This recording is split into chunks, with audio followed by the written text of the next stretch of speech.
Hey all, I'm creating this video series to teach kids how to use Scratch, the toolkit by MIT Labs.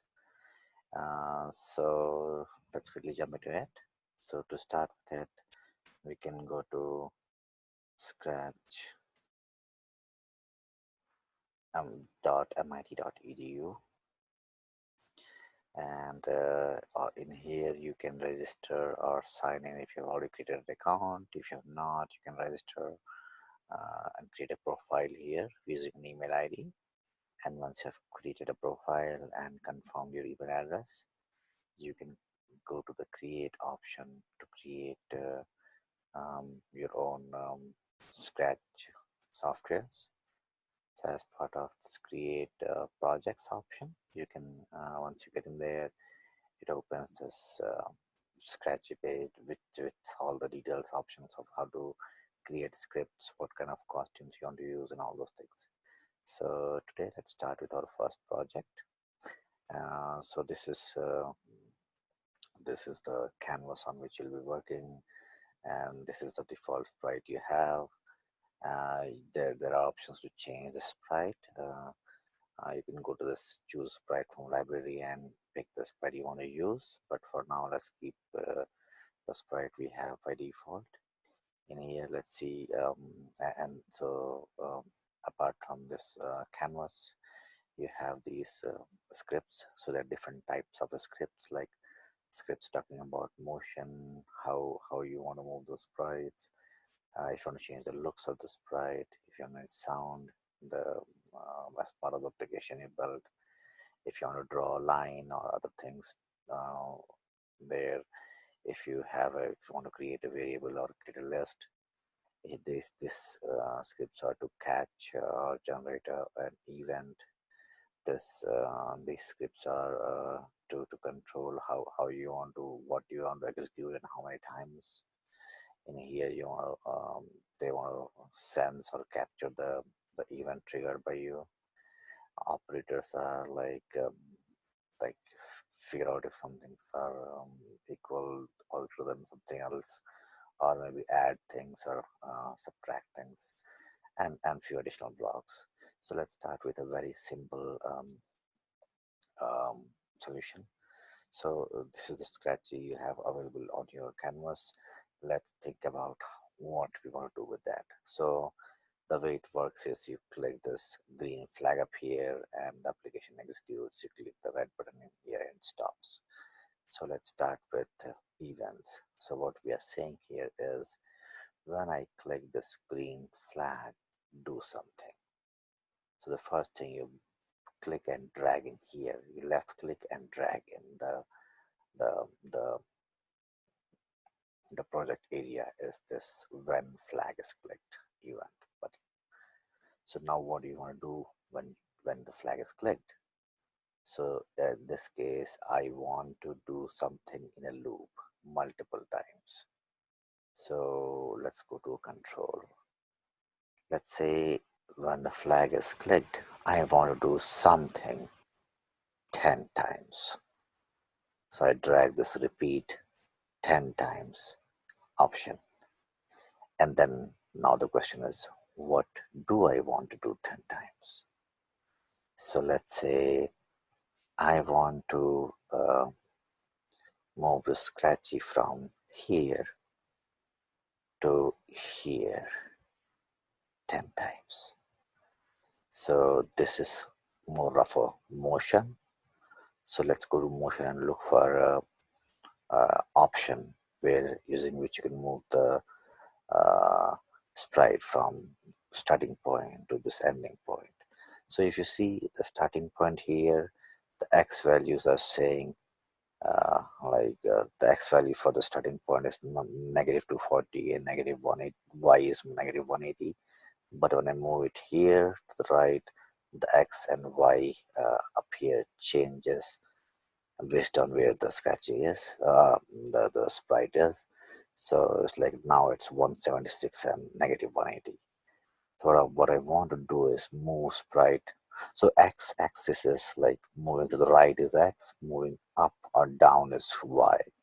So In this case, let's the easier option is uh, just moving sprite to the right and see the glide 1 second to x 182 and negative 112 option. Just select this and move it up here. Now let's move the sprite back and let's click the flag and see what happens. Click the flag and it came here and stopped. Isn't it supposed to happen 10 times? I thought it's supposed to happen 10 times, but it didn't. It just happened once. What's wrong here? Am I missing something? So let's see. Let's stop this. Now let's think that, okay, after I move the sprite back to this point, I want to move it back up here now. So once I move the sprite up there, see the x and y value in this glide 1 second to x is equal to 183 and y is equal to 126 changes by itself.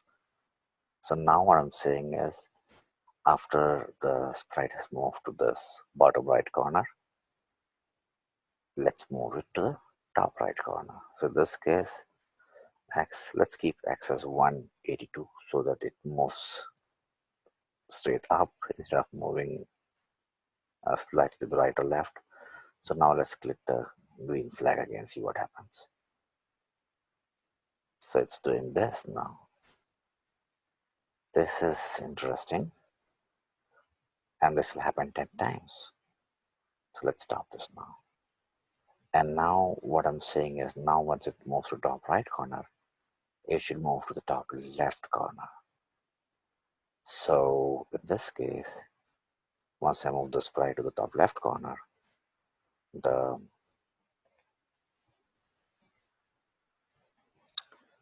x and y changes again. So now the x becomes negative 195 and y becomes 126. Let's keep y as 126 just to be consistent.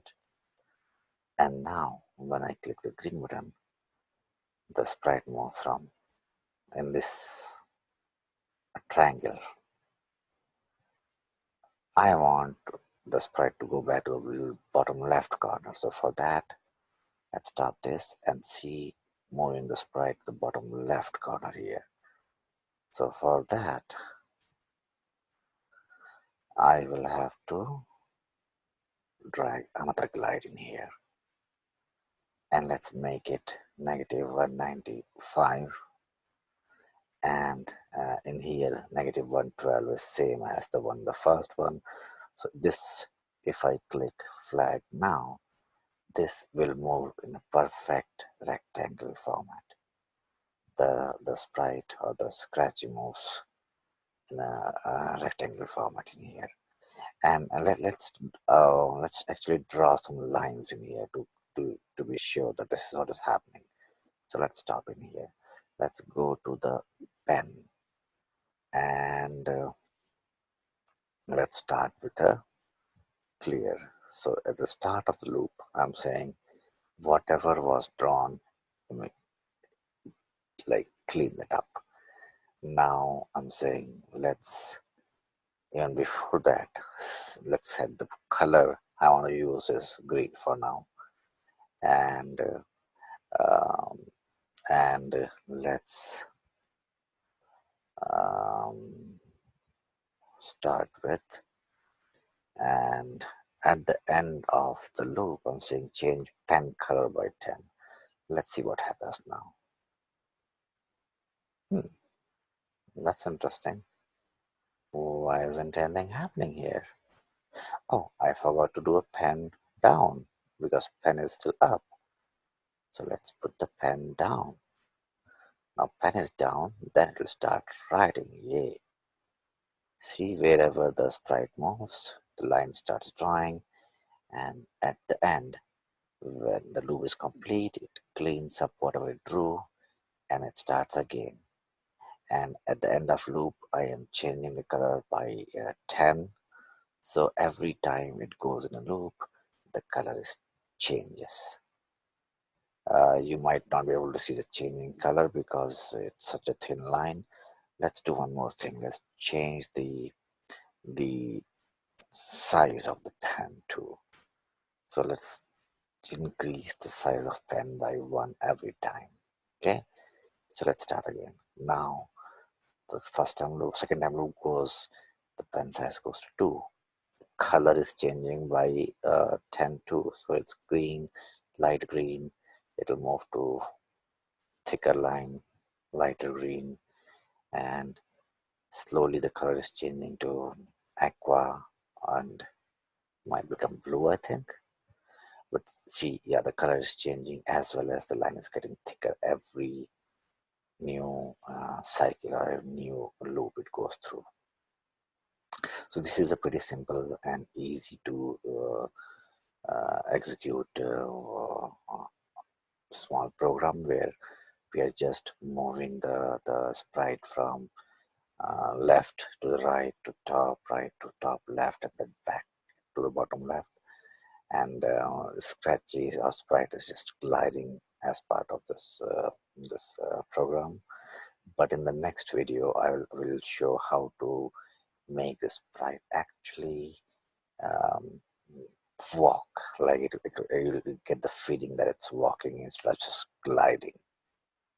So this is it for the first lesson, and thank you for watching the video.